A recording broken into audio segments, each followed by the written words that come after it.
Hello everyone, গরমে সবাই কেমন আছেন? যদিও বা আমি ভালো নেই, কারণ গরম আমার একেবারেই পছন্দ নয়। যাই হোক, গরমে কিন্তু অনেক ধরনের ফল পাওয়া যায়, তার মধ্যে ফলের রাজা আম।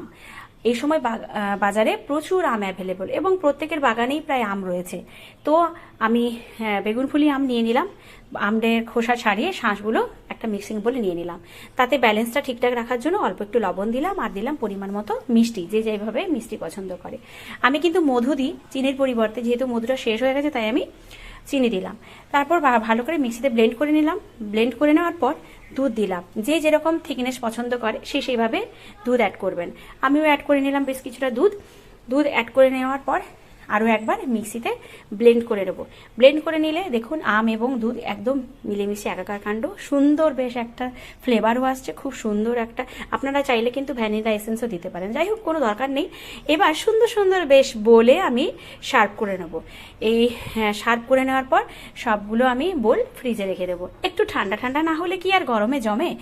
তো এটাকে যদি আপনারা এইভাবে খেতে চান তাহলে কিছুক্ষণ পরে, মোটামুটি 1-1.5 ঘন্টা পরে ফ্রিজ থেকে বের করে খেলেই হবে। আর যদি চান আইসক্রিম করে খেতে, তো আরেকটু বেশিক্ষণ ফ্রিজে রেখে আইসক্রিম বানিয়ে নিলেই হবে। তো আমার বড় মেয়ের পছন্দ ম্যাঙ্গো মিল্কশেক, মানে এইটা যেটা বানিয়েছি ঠান্ডা ঠান্ডা, আর আমার ছোট মেয়ের পছন্দ আইসক্রিম। তো একটু ঠান্ডা হওয়ার পরে বড় মেয়ের জন্য বের করে নেবো, আর ছোট মেয়ের জন্য আইসক্রিম পর্যন্ত ওয়েট করব। কেমন লাগলো